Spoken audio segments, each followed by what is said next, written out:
Hey y'all, I'm Jessi Harry and welcome back to my channel. If you're new here, please be sure to hit that subscribe button so you don't miss any of our videos that we do around here. Let's get into this week's What's for Dinner. Alright, so the first dinner this week is going to be BLT Tacos, or amazing BLT Tacos.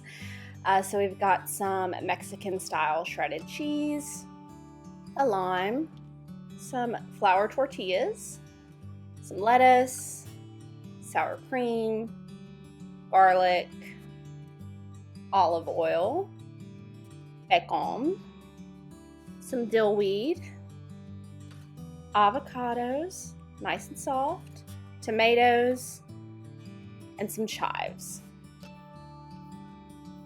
This is going to be a really easy dinner. Alright, so first things first is I cooked the bacon. So I cooked my bacon on a pan, and as you can see, I've twisted it to fit it on there, and it also helps the bacon cook more evenly.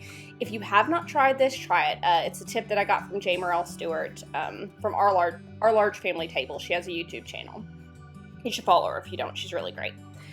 So you put it in the oven, and I cook it at 400, and I'm going to put the timer for 20 minutes, but then you just check the bacon and add more time till it's your desired crispiness. All right, next I'm gonna prep the lettuce and the tomato. Only I could actually chop this fast. And then we're gonna get the avocado prepped. So we're doing some avocado for the actual tacos themselves and some avocado for the dressing that's in the recipe for this dinner. All right, so my camera stopped recording, but I put avocado, garlic, sour cream, olive oil, chives, dry dill, lime, and then water into my food processor, my mini food processor, and blended it up. Of course, like always, the link to the recipe will be down in the description box below, and you'll see how to actually make this. It actually recorded like half of putting it in there, and then not the rest, so I just left it out. But that's how it's supposed to look, nice and creamy. So the bacon's cooked, dressing's made. This is everything laid out for the tacos. I'm serving it with a little Southwest salad from Aldi. If you haven't tried that, you should. And then we also did some beans on the side. So I just laid everything out, and everyone made their tacos. Here is mine. These were magically delicious. I think what really made them was that dressing. I really enjoyed it. And the Southwest salad, like I said, if you've never tried that from Aldi, you should. It's not really healthy, but it's quite delicious. I think my son actually put some of that dressing on his tacos. All right, so the next dinner is going to be grilled chicken margarita. So we've got one chicken breast from Aldi that I cut in half lengthwise so it would be thin, lemon, Italian seasoning, some salt and pepper, I think this is basil. Yes, basil. It says it on top. I can't read apparently.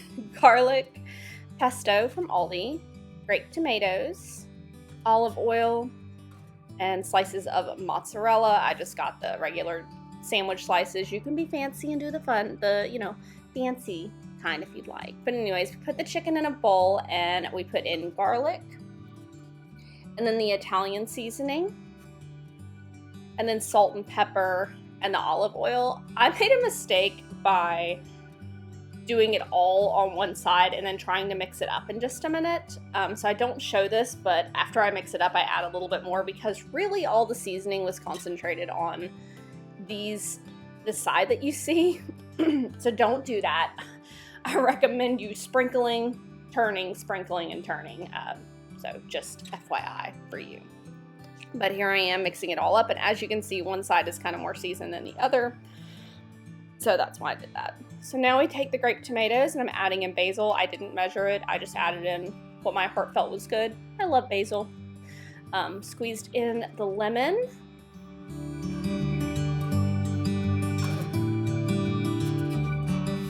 So then I added some pepper and some salt. I don't think salt is in the recipe, but come on, salt. It's good. So then I stirred it all together.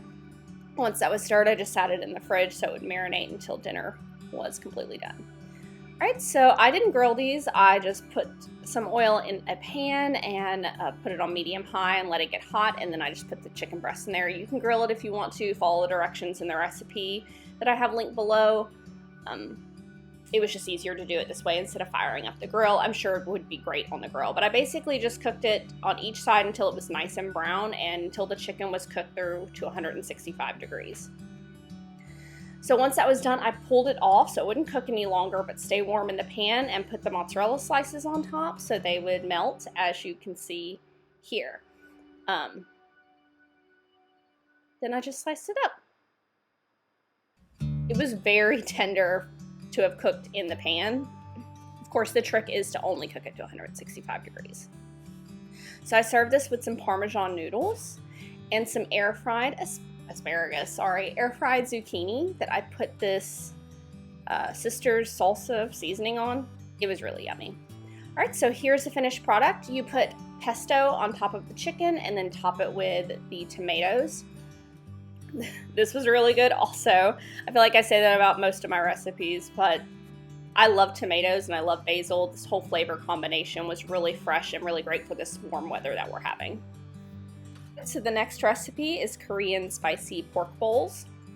So I've got some pork chops here. The recipe called for pork loin, but when we defrosted my pork loin, it didn't smell good, so I just got these pork chops that I had in the freezer instead.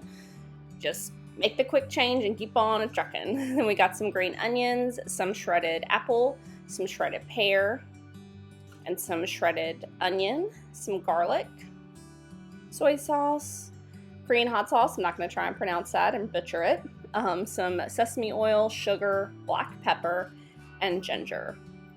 Also, as a side note, I shredded all the apple, pear, and onion in my food processor. So you put the pork chops in a bag after they've been defrosted, and I'm going to dump in the apple, the onion,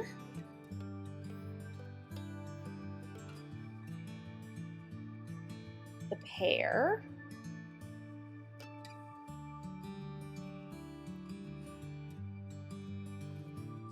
the green onion,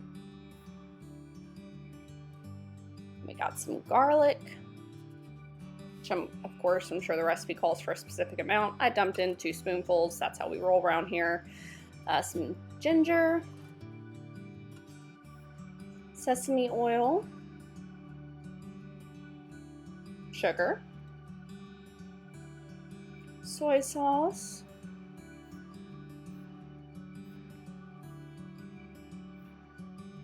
I really should just take off that little thing on top. It would go a lot faster, but I didn't. So here we are slowly pouring soy sauce.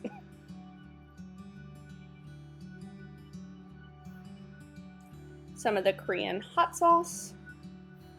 Like I said, I'm not going to try and pronounce it and butcher it and sound silly. If you can pronounce it, good for you.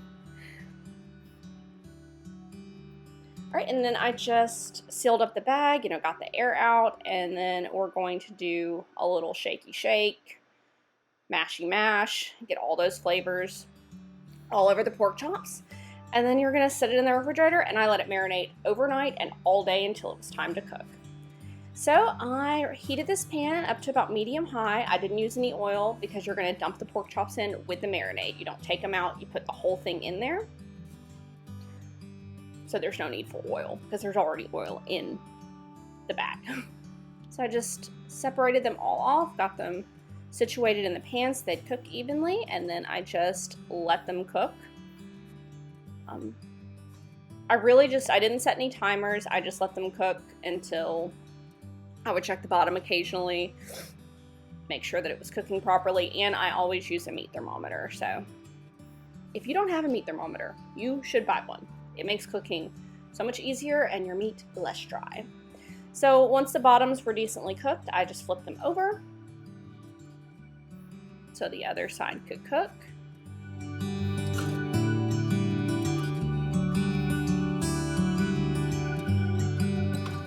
Here are the toppings for our bowls. We have green onion, sliced up radishes, cucumber, toasted sesame seeds, kimchi, yum sauce. I did that instead of sriracha mayo, soy sauce, and teriyaki sauce. And on the side, we also had noodles and rice for the bowls. And here's the meat. It was really juicy. I kind of was a little scared since I did the pork chops instead of the pork loin that maybe it wouldn't be as tender.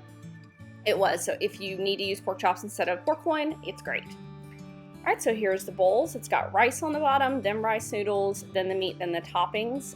I chose teriyaki sauce. It was really good, but you really don't need a lot of flavoring because the marinade makes that meat extra delicious. This is really good. If you like Korean food, you'll like this. All right, and then this is what we had for Memorial Day. We had cheeseburgers and 3 different types of pasta salad. I'm not linking the recipes for these pasta salads. I will have a video out later this week that will show all these and how I made them with the links to the recipes. So just FYI, be looking for that. All right, and then last for the week, my mama made chicken spaghetti and garlic bread. Ooh, this was so good. She baked it in the oven and it was just warm, comforting, cheesy goodness. If you like chicken spaghetti, tell me below. All right, so that's going to wrap it up for this week's What's for Dinner. If you liked the video, please make sure to give it a like. And if you're new here, make sure to subscribe so you don't miss any of our What's for Dinners. Hope you all have a great day. Bye.